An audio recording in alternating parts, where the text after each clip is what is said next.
This is your community. What is it that you want to see and why? And let's organize ourselves and make it happen.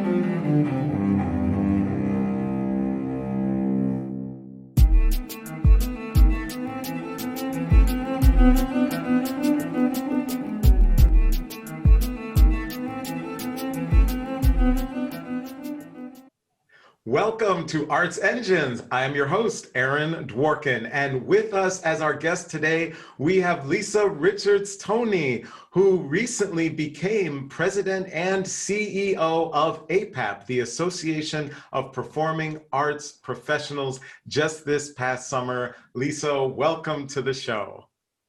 Thank you, Aaron. It's a pleasure to see you again. Thank you for having me.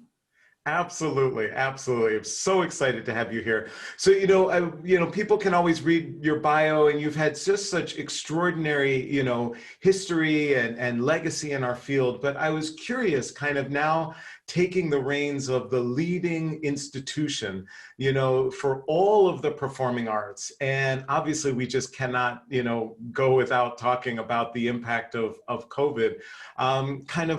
What is your sense now, several months in, of where is the field at? How are people feeling? How are people feeling about the future? And where do you think the one or two most important priorities are that people should be thinking about wherever they are in the performing arts spectrum?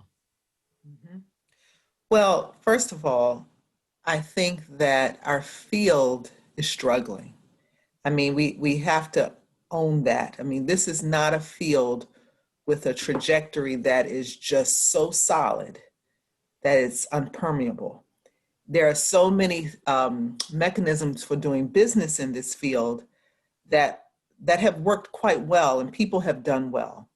But the reality is that most of our population, they struggled along the way. They have had to constantly reinvent how they do business, even under the best of circumstances. Inventiveness, we created the word. I mean, this field, how many ways have you invented yourself as a manager? How many ways have you invented yourself as an agent? How many ways have you looked at what's possible and had to kind of reestablish that? So that's the normal business, okay? So you add in a disaster, a health crisis, like COVID-19, where our field is upended and people can't do business, live events can't happen in the same way, and it's quite scary. Yeah. With all of that said, what people can do now is, it's a crazy thing because it's like, as they say, building a plane while trying to fly it. So it's kind of, it's hard. There's no shortage of difficulty. But what's most important, I think, is that you think about all the things that you can reinvent for yourself. What is the business model that you actually would like to be in? Who in the field of fields, I'm not just talking about the arts, but the field of fields, who would we most like to be like? Where do we share things? Is it in tourism? Is it in hospitality? What are some of the things that we can learn from other industries as we build forward? I didn't say necessarily build back, but build forward. Now, some things will have to come back, and they will. I mean, they will. Eventually we'll have a vaccine, and people will feel safe to get together, and it will be okay to do that. But it's going to take some time.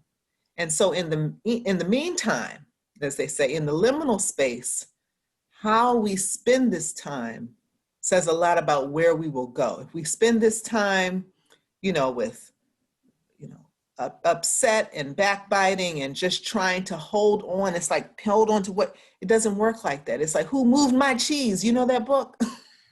It said the cheese is gone. Right. You better go find yourself some new cheese. Right. So we have to find a way to reinvent ourselves. I've watched I saw someone had posted on social media once, and I worked for Debbie Allen, and so I was really proud to see it. But she had her gala, which happens every year, and they had it like a drive-in theater, a drive-in movie theater, if you will. They had screens, and the show was on the screen, and everyone was in their own car watching the show. And of course, they had the step and repeat wall with all the sponsors, and you would pose in your car. It was very Hollywood, you know. But the point of that is that, of course, we want to be seated together, but we cannot get ahead of what we know is what we can't do. So we have to be creative. We have to be resourceful. We have a board. We have people. We have patrons, people who want to see us successful. So we have to come together, and that's where we get to APAP, and find a way to make this work in this interim period. And what is it that we can learn so that when we're clear again, how are we better? How are we better as an industry? And on that kind of front of the better, when you look at, 3 years down the road, 4 years down the road, when hopefully we're well past vaccine and all of that, are there any shifts, kind of field wide that you think are going to stay, that there are certain fundamental things that really won't revert back? Obviously, we will be back. We'll have live performances again. Human beings will interact with other human beings making art again, Sure. directly. But are there any things that you're already seeing that if you were to advise any of our viewers who are leading an organization or leading a management agency or just a practicing artist themselves, who are trying to think about what the future looks like, are there any key things that you would say, these are the types of things that, really may make foundational shifts post-COVID? Mm-hmm. Well, the access piece will never go away. And isn't that a great thing? There's the one-dimensional screen, which artists hate, right? It's because it's not three-dimensional. We're the full body. We've got to be able to see and experience. But how wonderful is it that we now have access to communities and people that we would have never before? And how do you shift your business so that you can function in a hybrid way, and that benefits you? It benefits the people, but it also benefits you. Is it that you have more people, therefore your breadth of people you're serving is greater? Are you able to lower your price point because the demand for your in-person may be different from what happens online? So that won't go away, and there's a huge opportunity for that. The other thing that I don't think will go away, or at least I hope it won't go away, is the intense reckoning that has happened in our field and across many that have to do with making sure that we are truly a safe space around race, equity, diversity, and inclusion. That is, I cannot lose sight of that.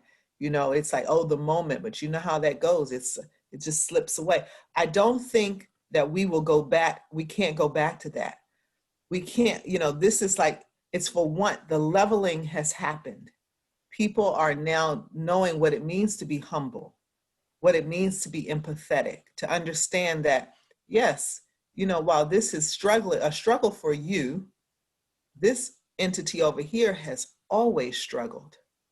They've always had the uncertainty, that liminal space of if they were going to make it or not. And now you know what that feels like. And so there's less judgment, but more embracing of people really trying to do good work. And so that piece, I really hope that we keep center of mind, because we're talking about increasing access. Well, we're talking also about allowing spaces to be safe and welcoming and truly upholding certain values. So we have to hold on to. What do you say to those who are worried? What would you say to communities or constituencies of color who are worried that, okay, we're about to usher in a new administration. We're worried that so many people are going to say, racism is over. It's okay again. We've got, there's been a shift politically, and that the intense action that has been taking place surrounding race and DEI issues will begin to subside.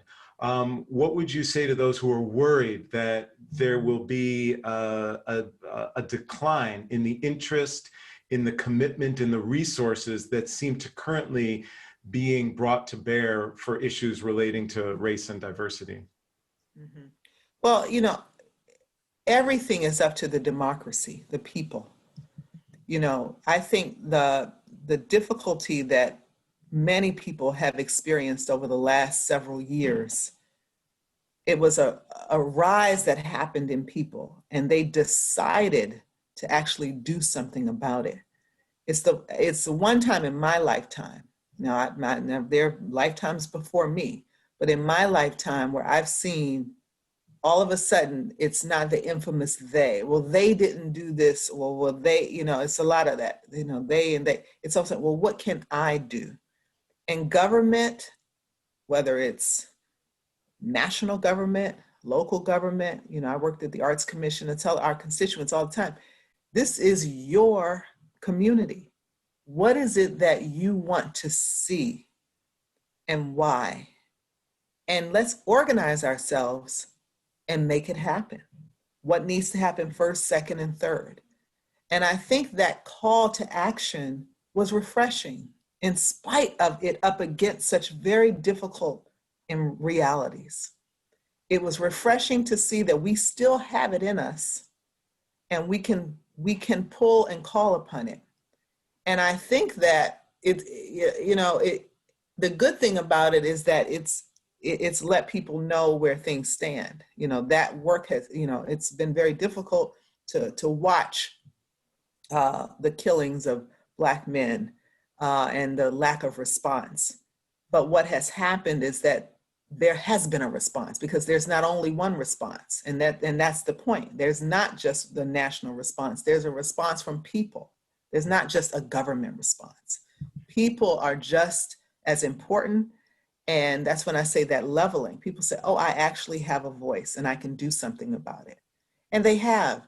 And so, people may worry. I mean, there's always an ebb and flow to things. It's just life. You look around and you see it. You see that, you see a time period and you see an intense focus, and then you see it gradually peel off.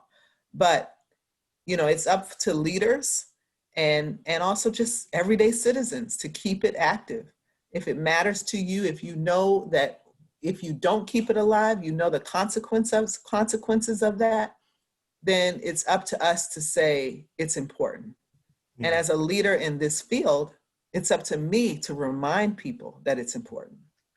So, and unfortunately, we're just about out of time, but in this broad leadership role that you have, challenges must come up, things may get tough, not every presenter and manager and other leader in our field is the easiest to deal with. And so when you are in those moments of challenge, where do you find inspiration? What do you draw upon when you're looking for that inspiration to lead? That's a good question. I have many sources of inspiration. I would say, I'm a people person, and I keep certain people close to me. I have good mentors, and I'm not shy about calling and speaking and talking things through. I think everyone needs a space for self-expression. And with me, to bounce off my ideas is really a cherished act. If I have someone that I can just talk to and say, this is what I'm thinking, and know that, even when they say, that's an awful idea, Lisa. Okay, there's no, oh, that's a fantastic idea. But the point is that we all need these safe spaces as leaders, as people. We need a friend, we need people to talk to. And leadership can be very lonely. So it's not a space where you can just do that willy-nilly. But I do have my own set of mentors and friends that I find great opportunity to express myself. And I'm also a person of the written word. I process things through writing. So I know that if I can write out an idea, I spend time conceptualizing it that way. Once I've written about it well, then I say, okay. If I haven't written it out, Not so much, because it hasn't, I was an Englishman. I mean, it has to answer certain things, you know, it's a who, what, when, where, why, and where, what's all. Like, how are you going to pay for that idea? So you got to flesh things out. So I like to do things, I like to talk about it. I like to get people's ideas. I'm a consensus builder. I'll ask people, what do you think? I will incorporate those things, but then I like to write it out. And when I write it out, I find the things that are strong, I find the things that have holes. And I just like to keep perfecting it. Almost it's like a report. Well, Lisa Richards Toney, you truly are one of the great arts engines that is powering Oh, human that's, creativity in our field. Thank you so I much do for my best. Thank you for that. I appreciate that. We're all doing our best. And so are you, Erin. Thank you for creating this space for us to come forward and express ourselves. I appreciate it.